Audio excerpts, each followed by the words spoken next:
Assalamualaikum warahmatullahi wabarakatuh. Alhamdulillah, pada kesempatan ini kita bertemu kembali dalam mata kuliah Pendidikan Kesehatan Masyarakat di Institusi. Kali ini kita akan membahas tentang dukungan dokter dalam promosi kesehatan masyarakat. Tentu dalam pelaksanaan promosi kesehatan, ya banyak pihak yang bisa terlibat secara langsung dalam promosi kesehatan dan tidak hanya diperankan oleh tenaga kesehatan masyarakat, tetapi juga pihak-pihak lain yang dapat memberikan kontribusi bagi pelaksanaan pendidikan atau promosi kesehatan di tempat-tempat umum maupun di tempat pelayanan kesehatan lainnya. Oleh sebab itu perlu dukungan, kolaborasi, dan partisipasi dari pihak lain, ya terutama tenaga kedokteran, ya tenaga medis dalam hal ini, dalam memberikan dukungan bagi pelaksanaan promosi kesehatan dalam rangka untuk meningkatkan pengetahuan, pemahaman, pengertian, dan harapan yang terakhir adalah bagaimana perubahan sikap ya, dan perilaku dari masyarakat terhadap persoalan-persoalan kesehatan.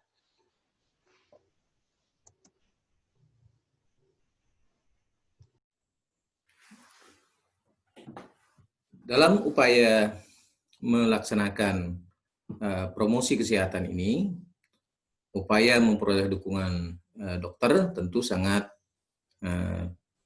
diperlukan ya. Jadi tidak hanya satu pihak saja, tetapi banyak pihak yang dapat terlibat. Jadi dukungan dokter itu tentu saja sangat penting ya dalam meningkatkan pengetahuan, dan yang paling berperan adalah bagaimana kita mengubah perilaku pemahaman mereka tentang kesehatan itu sendiri. Dan dokter adalah pihak yang sangat dipercaya dalam memberikan pendidikan kesehatan kepada masyarakat untuk menyampaikan hal-hal yang bersifat medis tentunya kepada masyarakat dalam upaya meningkatkan pengetahuan mereka, upaya mencegah kemudian mencegah dan meningkatkan kesehatan, sehingga tidak hanya itu dilakukan oleh tenaga kesehatan masyarakat, tetapi sehingga masyarakat itu memahami kompetensi dokter dalam hal ini, karena tidak hanya persoalan kuratif dan rehabilitatif, tetapi juga kita ingin memutus mata rantai persoalan-persoalan kesehatan. Misalnya kalau kita bahas tentang peranan dokter di rumah sakit, ya, tentu hubungan antara dokter dan pasien ini bisa terjalin ya ketika dokter itu memberikan pelayanan pengobatan kepada pasien. Tentu hubungan antara dokter dan pasien ini berjalan intensif ya. Hubungan antara dokter dan pasien inilah sebenarnya dokter dapat menyampaikan informasi-informasi kepada pasien ya, agar supaya pasien merubah perilakunya, misalnya pada mereka yang penyakit TB paru misalnya, tuberkulosis paru. Peran dokter adalah bagaimana dokter memberikan edukasi supaya pasien itu menghentikan perilaku merokok misalnya. Nah, dan apa yang disampaikan oleh dokter tentu mendapat kepercayaan oleh pasien, karena pada saat itu pasien dalam keadaan sakit tentunya.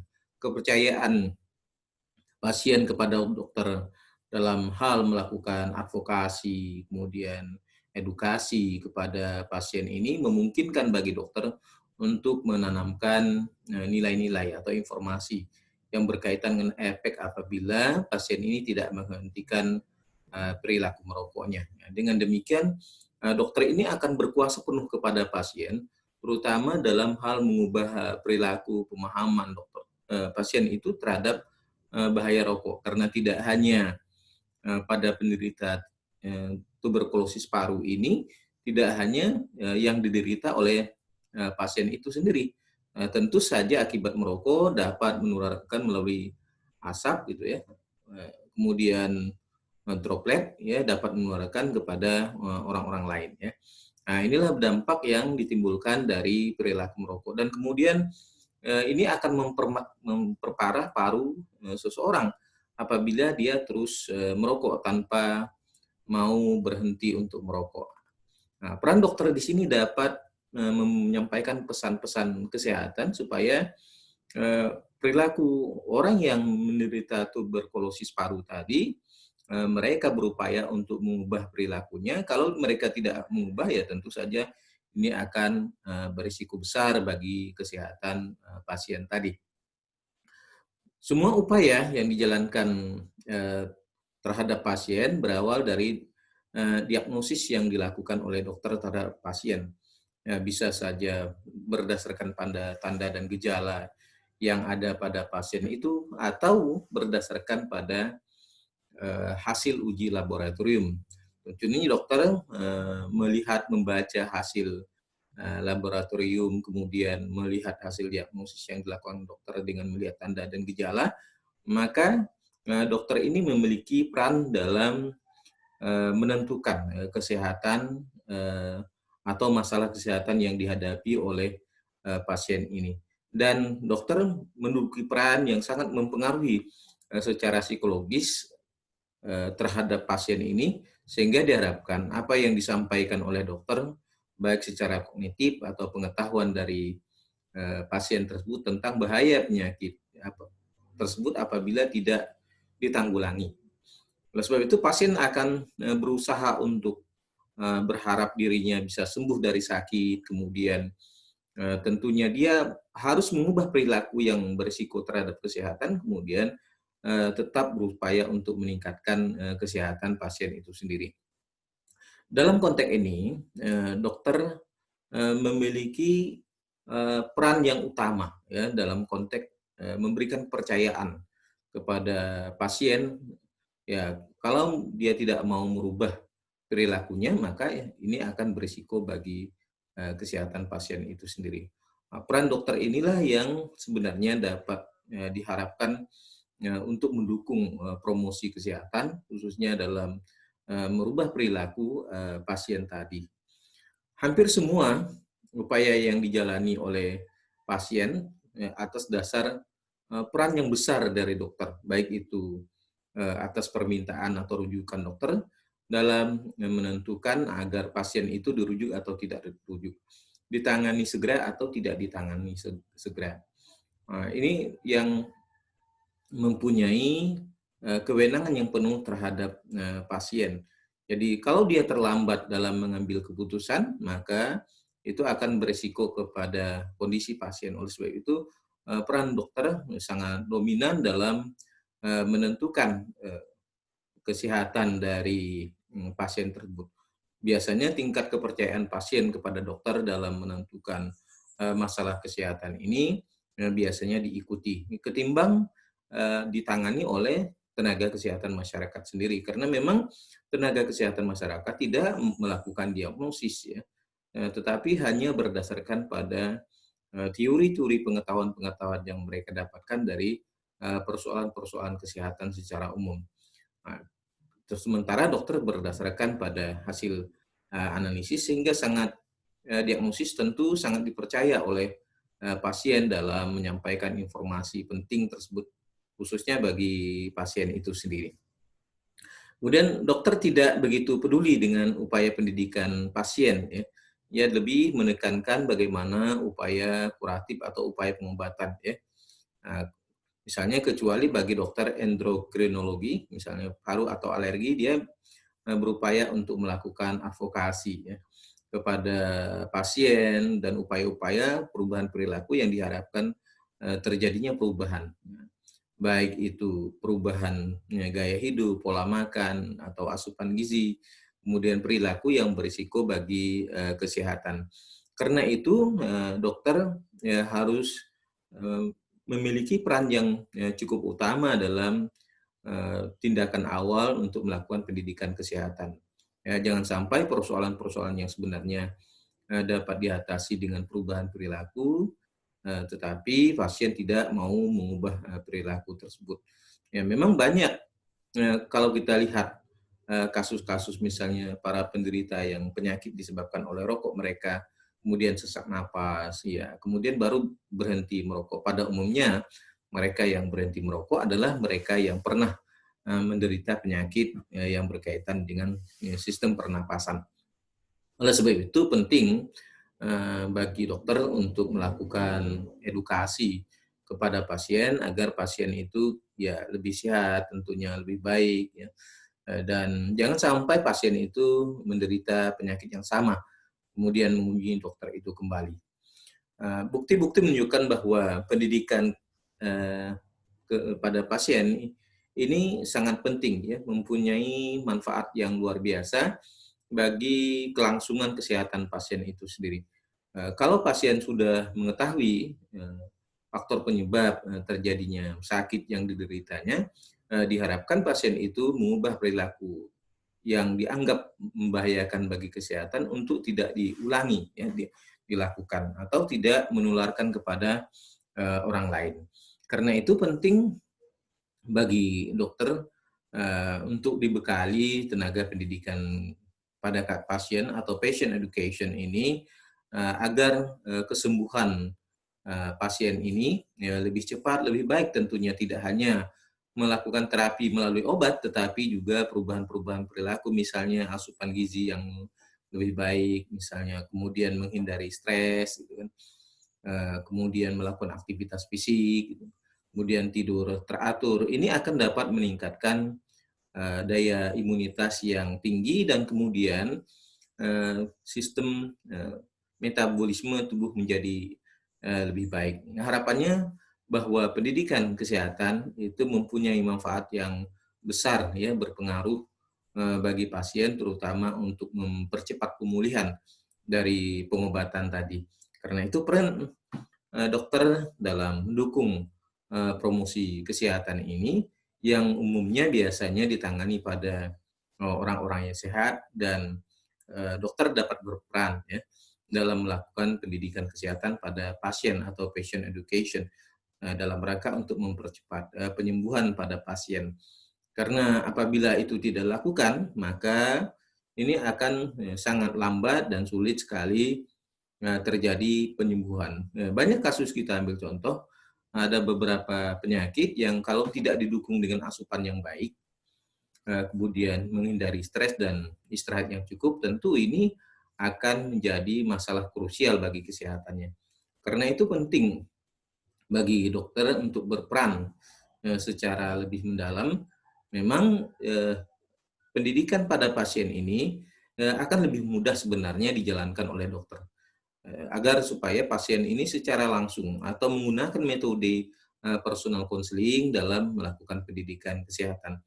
Agar mereka mau mengubah dirinya, kemudian melakukan tindakan-tindakan yang dapat meningkatkan kesehatan secara individual. Strategi untuk memperoleh dukungan dokter menurut Jan Westerberg ini, ya, karena tadi kita melihat begitu pentingnya peranan dokter dalam terutama patient education, yaitu pendidikan pada pasien. Hal yang perlu dilakukan untuk memperoleh dukungan dokter, yang pertama adalah mengidentifikasi, ya, dan ukur sikap dokter terhadap dan kemampuannya dalam memberikan pendidikan kesehatan. Jadi tidak semua dokter ini memiliki kemampuan dalam memberikan pendidikan kesehatan atau menyelenggarakan pendidikan kesehatan. Oleh sebab itu, yang harus dilakukan, kita identifikasi dulu ukuran sikap dokter ini terhadap pendidikan kesehatan. Kemudian kepedulian mereka terhadap pendidikan kesehatan. Dan banyak sebenarnya kemampuan dokter dalam melakukan pendidikan kesehatan. Kita ambil contoh banyak di media-media elektronik seperti di televisi, kemudian di internet, ya, yang disediakan pelayanan yang bersifat promotif preventif yang dilakukan dokter. Nah, peran-peran ini sebenarnya sudah dimiliki sekian banyak kemampuan oleh dokter, tetapi memang harus kita berdayakan peran ini ya lebih jauh. Baik itu persoalan-persoalan klinis maupun yang secara umum yang berkaitan dengan upaya peningkatan kesehatan dan pencegahan ini dapat dilakukan. Kemudian yang kedua adalah lihat apa yang dokter mungkin pelajari tentang pendidikan kesehatan. Karena aspek pendidikan kesehatan ini tentu berkaitan dengan target ya, sasaran, kelompok sasaran, metode yang digunakan dalam pendidikan kesehatan.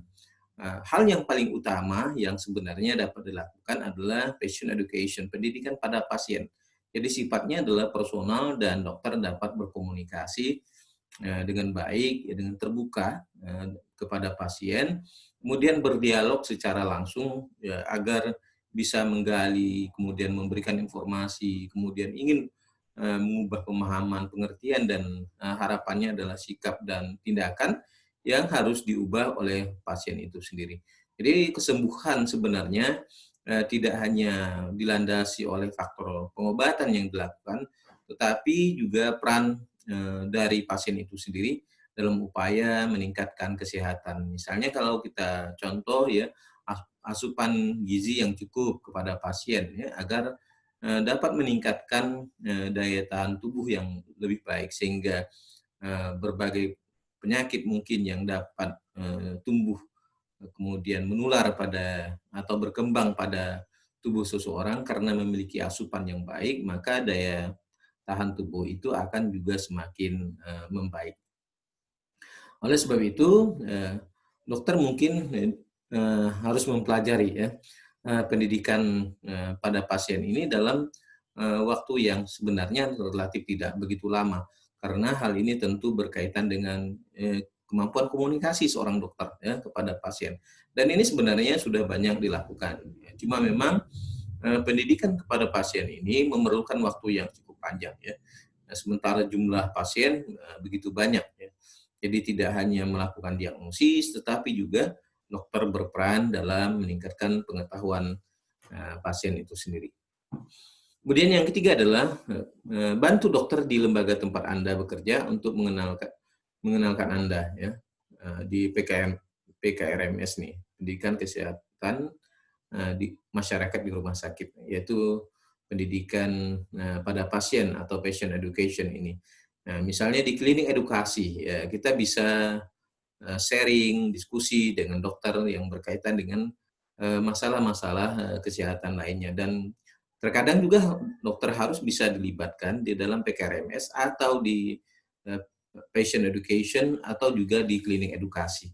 Nah, ini ingin melibatkan bagaimana peran dokter ya dalam upaya meningkatkan kesehatan masyarakat ini, terutama di tempat-tempat pelayanan kesehatan. Meskipun sebenarnya itu bukan merupakan tugas wajib seorang dokter, tetapi upaya itu dilakukan adalah atas dasar kerjasama dalam rangka supaya tidak menimpa penyakit yang sama pada pasien.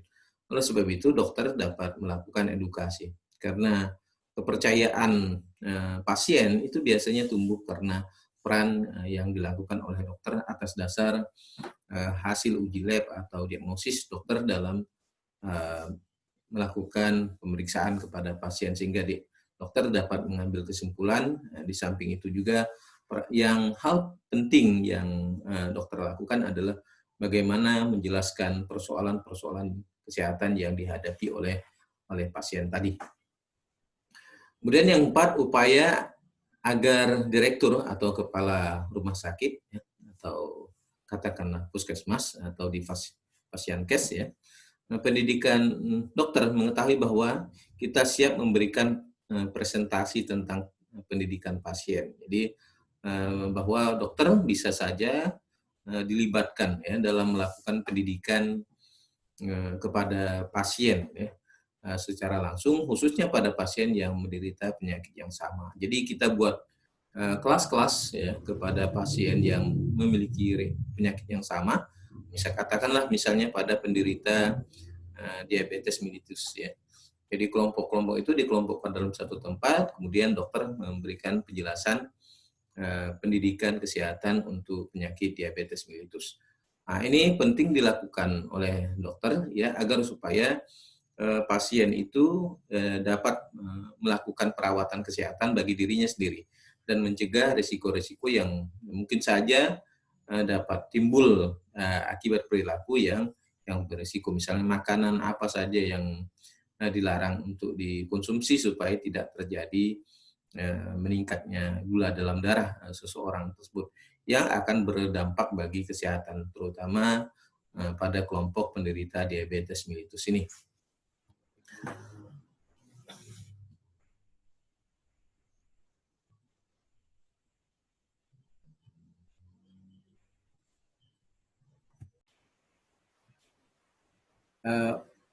Peran dari tenaga kesehatan masyarakat ini dapat saja berusaha untuk ikut serta dalam setiap ronde atau sesi dan konferensi tentang pasien ya, yang dilakukan oleh dokter ini. Ya. Jadi ini dapat diikuti oleh tenaga kesehatan masyarakat dalam promosi kesehatan agar dapat mengetahui kondisi pasien sebenarnya berdasarkan hasil diagnosis, kemudian pendidikan kesehatan yang dilakukan oleh dokter selama mereka menghadapi pasien. Ya.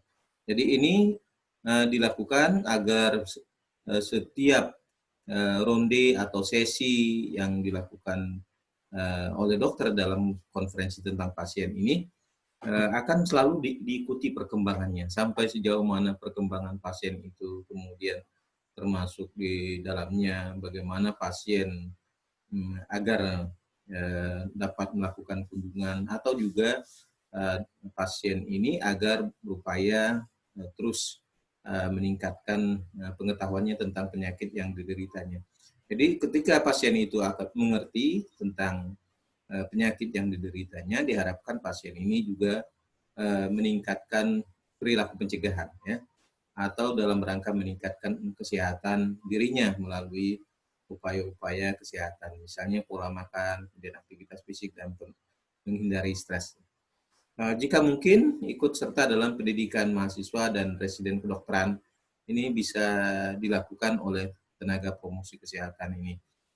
Jadi peran promosi kesehatan dapat terlibat langsung pendidikan mahasiswa dan residen kedokteran ini untuk menambah pengetahuan persoalan klinis ya dari pengalaman dokter tadi, kemudian dengan demikian bahwa promosi kesehatan ini tidak hanya berkaitan dengan upaya promosi, tetapi juga bagaimana meningkatkan kemampuan tenaga promosi kesehatan ini hal-hal yang bersifat klinis yang sebelumnya memang hanya umum saja yang diketahui, tetapi dengan adanya mengikuti program pendidikan mahasiswa atau residen kedokteran ini diharapkan pengetahuan akan semakin bertambah. Kemudian yang ketujuh adalah bantu dokter memberikan pengertian tentang apa yang dapat Anda lakukan untuk asuhan pasien. Ya.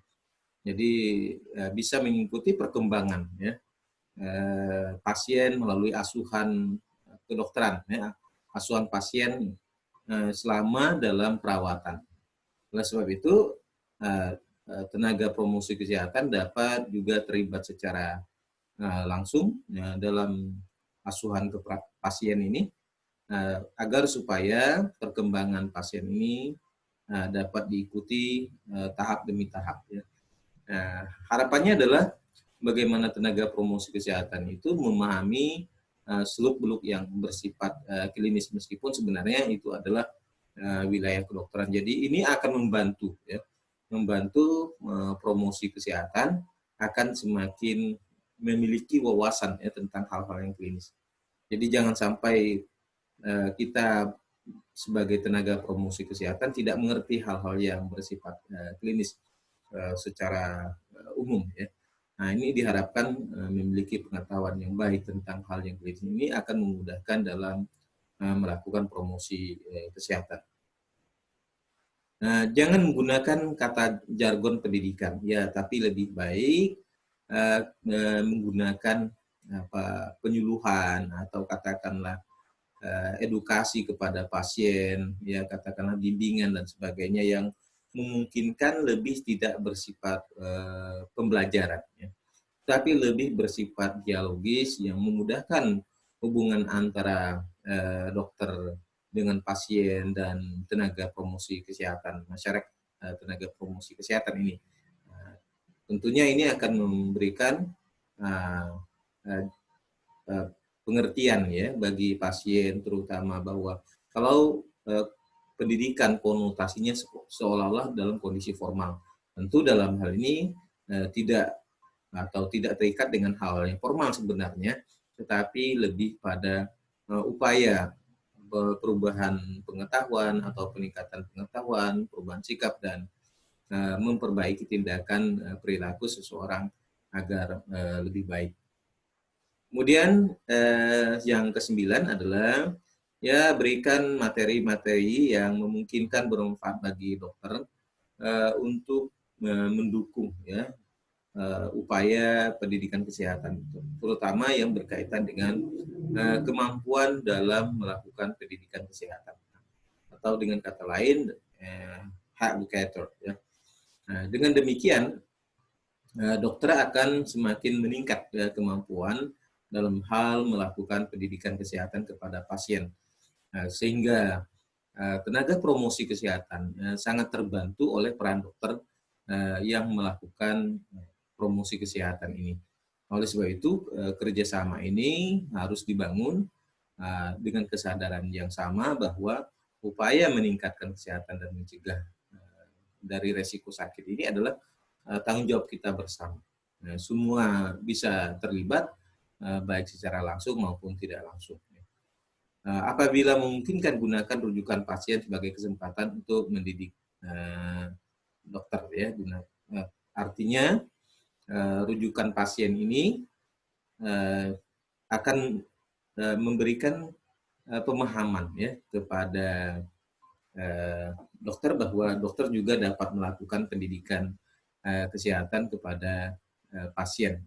Peran ini akan lebih meningkatkan peran dokter lebih maksimal lagi, dan tidak hanya pada persoalan pengobatan dan pemulihan, tetapi juga peran untuk meningkatkan pengetahuan, penyuluhan, pendidikan yang dilakukan oleh dokter adalah dalam rangka untuk meningkatkan kualitas pelayanan kesehatan yang lebih baik, ya, yang diselenggarakan oleh fasilitas pelayanan yang ada. Kemudian yang ke-11, publikasikan keberhasilan pendidikan pasien dalam lembaga Anda. Ini dapat dilakukan melalui, ya, buletin atau laporan-laporan bulanan, gitu, ya, dapat disampaikan keberhasilan pendidikan pada pasien yang sudah dilakukan. Misalnya ketika pasien itu sudah dilakukan pendidikan kesehatan, kemudian yang diharapkan tidak ada lagi kunjungan pasien yang sama dengan penyakit yang sama, ya. Nah, ketika pasien tersebut sembuh, kemudian dari pendidikan kesehatan dilakukan dan pengobatan, maka diharapkan bahwa kunjungan kepada pasien itu bisa dilakukan untuk memberikan jawaban, tanggapan, atau testimoni dari pasien itu sendiri berkaitan dengan pelayanan kesehatan yang mungkin saja pengobatan dilakukan, kemudian perubahan perilaku yang dimunculkan oleh pasien itu sendiri ketika mereka menghadapi kesembuhan, ya. Kemudian identifikasi dokter-dokter yang terbuka untuk belajar tentang pendidikan pasien, dan mulailah aktivitas pendidikan pasien bersama dokter semacam ini. Jadi memang ada sebagian dokter yang, ya, mudah, ya, menerima peran, ya, katakanlah peran tambahan ini dalam melakukan pendidikan kesehatan. Tetapi memang ada juga yang, ya, tidak menginginkannya. Oleh sebab itu, ya, harus kita ajak, ya, bagi dokter yang bersedia untuk mengikuti program upaya pendidikan kesehatan kepada pasien ini. Nah, oleh sebab itu, karena ini merupakan tugas tambahan dari dokter, kemudian diharapkan bahwa dokter memiliki kesempatan yang sama, ya, Jadi mereka tidak hanya memberikan pelayanan pengobatan kepada pasien, tetapi juga bisa dilibatkan secara praktis di klinik edukasi kepada pasien-pasien, sehingga mereka akan meningkatkan kualitas dirinya dalam melaksanakan tugas pendidikan kesehatan kepada pasien ini. Kemudian yang ke-13 adalah minta kritikan kepada dokter tentang materi pendidikan pasien. Ya. Ya, kalau memang selama ini tenaga promosi kesehatan itu lebih melihat dirinya dalam melaksanakan tugas pendidikan kesehatan kepada pasien, ya, tetapi tentu saja ada beberapa persoalan materi yang secara klinis banyak dikuasai oleh dokter. Jadi dokter dapat memberikan masukan berkaitan dengan materi-materi yang ada kaitannya dengan pendidikan kesehatan, sehingga kolaborasi antara tenaga promosi kesehatan dan dokter dapat tercipta, terbangun dalam hal menyampaikan pendidikan kesehatan kepada pasien itu sendiri. Jadi di samping pemahaman terhadap materi-materi pendidikan kesehatan tadi, ya diupayakan juga harus ada perbaikan dan koreksi, sehingga jangan sampai tenaga promosi kesehatan yang menyampaikan sesuatu yang keliru. Tentu peran dokter dapat melakukan bimbingan, koreksi, dan sebagainya dalam hal materi yang disampaikan oleh tenaga promosi kesehatan. Kemudian yang ke-14 ya, ajak dokter untuk mengembangkan materi pendidikan pasien. Jadi bisa saja secara bersama-sama, berkolaborasi ya, peran serta antara tenaga promosi kesehatan dengan dokter itu sendiri ya. Kemudian tentu materi yang disampaikan adalah dalam upaya meningkatkan dan mencegah ya sakit kepada pasien, sehingga dengan materi yang disampaikan di mana dan kapanpun hal itu disampaikan kepada pasien, tentu materinya adalah sama, jadi tidak ada perbedaan. Sehingga dengan kesamaan materi yang disampaikan, diharapkan kepada pasien juga akan semakin berupaya memperbaiki dirinya dan berupaya meningkatkan kualitas hidupnya agar lebih baik. Kemudian undang dokter-dokter tertentu sebagai pengajar pada kelas pendidikan pasien ya. Tadi sudah kita sampaikan bahwa pendidikan pada pasien ya, dapat dilakukan dokter, dan sekali-sekali bisa memberikan pendidikan pada pasien di klinik edukasi, di patient education, atau juga dalam diskusi-diskusi yang besar ya. Dokter itu dapat dijadikan sebagai narasumber dalam menyampaikan materi-materi kesehatan. Hal yang tidak kalah pentingnya adalah memang karena ini bekerja dalam lintas multidisiplin ilmu yang berbeda, tentu yang diharapkan bahwa kesabaran, ketelatenan, kesungguhan, dan keteguhan dalam melaksanakan program pendidikan kesehatan di tempat pelayanan umum ini dapat dilakukan, tidak hanya dilakukan oleh tenaga promosi kesehatan, tetapi juga tentu didukung oleh tenaga klinis, yaitu dokter dalam hal ini, untuk mendukung program-program kesehatan masyarakat.